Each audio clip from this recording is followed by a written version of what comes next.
Hello, good people out there in TV land. It's your boy Matt Caddick. You know what I'm saying? I'm checking in. I just got off the phone with a very dear friend of mine. You know what I'm saying? And we had like very deep intellectual conversation. And I left the phone call thinking, you know what I'm saying, on some different direction type stuff. And I just want to share that with the viewers. Those that want to improve their lives and make their, you know what I'm saying, time on earth a little bit more pleasant.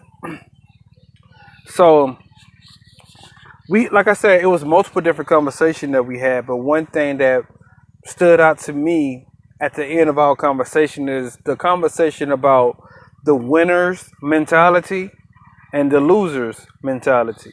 So a lot of times, to break it down for you real quick, the loser mentality, they find themselves trying to get comfortable and making losing or failure their home or permanent address.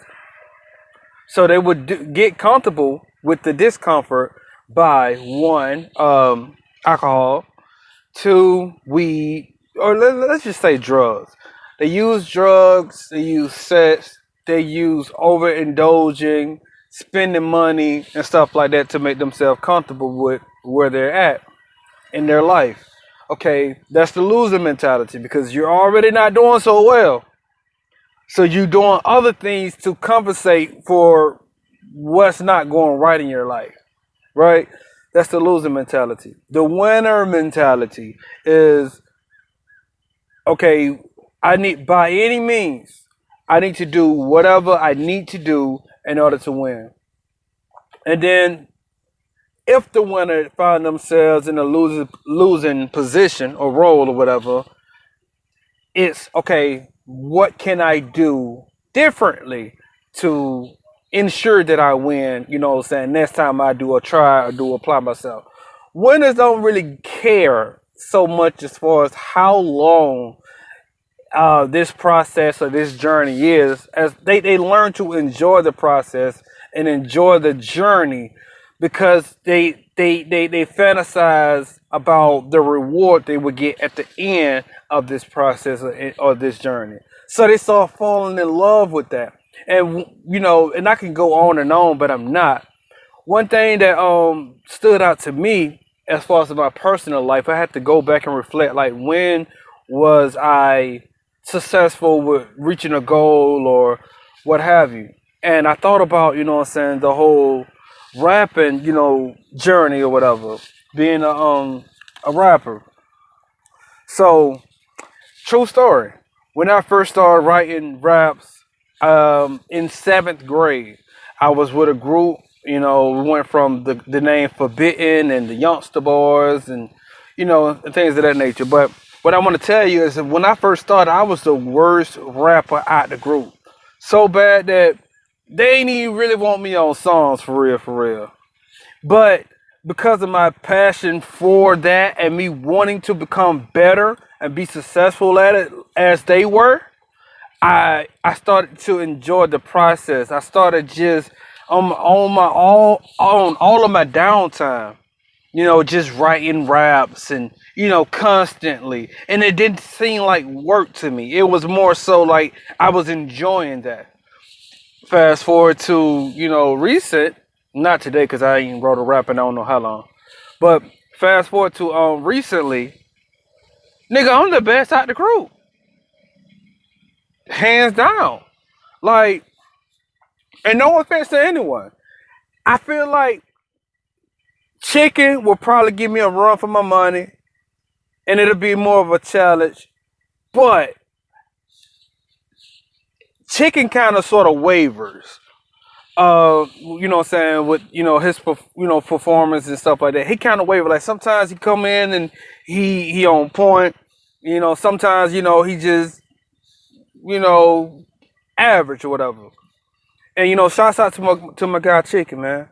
Um, I think with Chicken, if I was to give that a label, I would say he comes off as a lyricist. If you listen to it, you think that what I'm saying, he's a very very strong lyricist, but he also, but he's more so of a a performer, like, you know what I'm saying, the vibe, and you know what I'm saying, hitting the right words or the right flow on point or whatever. So it's presentation and performance.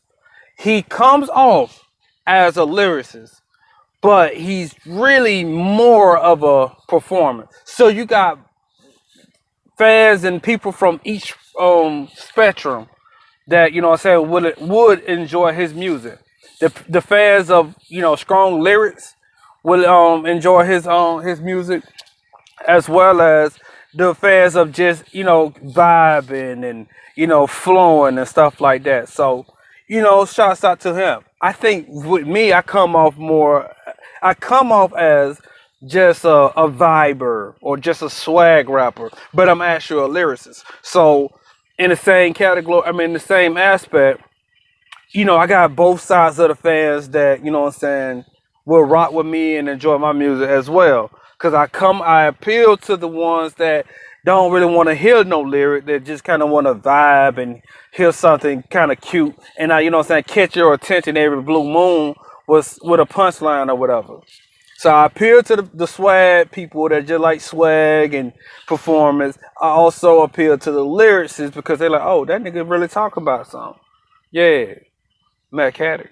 So moving on, I discovered that, oh yeah, and Chicken, you still ain't messing with me, hands down. So I discovered a time in my life that I was, you know what I'm saying, successful with something, just one thing. And then from that moment, I can, you know what I'm saying, ask myself, question myself, okay, what did I do to become, to get to the level that of success? And I realized that, you know, how long it was going to take me to reach that point, it didn't matter because I was enjoying every step of the process.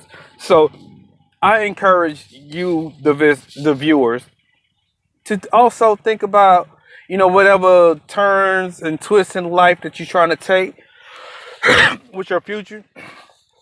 I advise y'all to take the same approach, man. Take the same steps. Like, whatever it's gonna take. And that's another thing. Losers, y'all just give up too quick, man. Y'all try a little bit, probably give 20 to 50% of your effort, and then when the shit don't work out the way you want it to work out, now you want to give up and just settle and be okay with losing. No, man.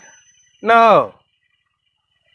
Look, bro, it don't matter what it gonna take, how long we gonna take, because I've already made a decision that I want to do this. Whatever it is you want to do, you've already made the decision. You want to do this. So in order for you to do that, okay, what I gotta do to reach this goal that I want? Okay, I gotta go to school, or I gotta stop this, or I gotta do more of this. Okay, so these are the steps that I gotta take to get there. It don't matter how long it takes. I'm gonna enjoy the steps that I take to get me to the place where I'm really gonna be happy, where I'm really gonna be successful. And that's the way you gotta look at things in life, man. You know, replace the rap and whatever it is that you want to do, and just do it. Enjoy the process. Enjoy the steps. You know, don't count the amount of hours that you have to take, or that it takes for you to get there. Don't be like, oh boy, some more information I gotta read. No, don't look at it like that. Just know that I want this goal, and I am a winner. I get what I want because that's how my life is set up. I get what I want. The losers don't get what they want. They settle for what they can get or what they can have. I'm no longer following those paths. I'm no longer treading down those paths. Cause I did it. Cause I was surrounded by losers. People that try a little something, didn't work out, give up real quick, then use drugs, alcohol, you know, spending unnecessary money, shopping, you know, buying the luxury cars and all that other stuff to try to, you know, give people the appearance that, you know what I'm saying, they living a life worth something. But really they ain't not, man. They really miserable. And they trying to make, you know what I'm saying, being at the bottom or being a loser seem like it's okay. I mean, I guess it to each his own. I guess it is okay for y'all. Not me. So take that with a grain of salt. I'll talk to y'all later.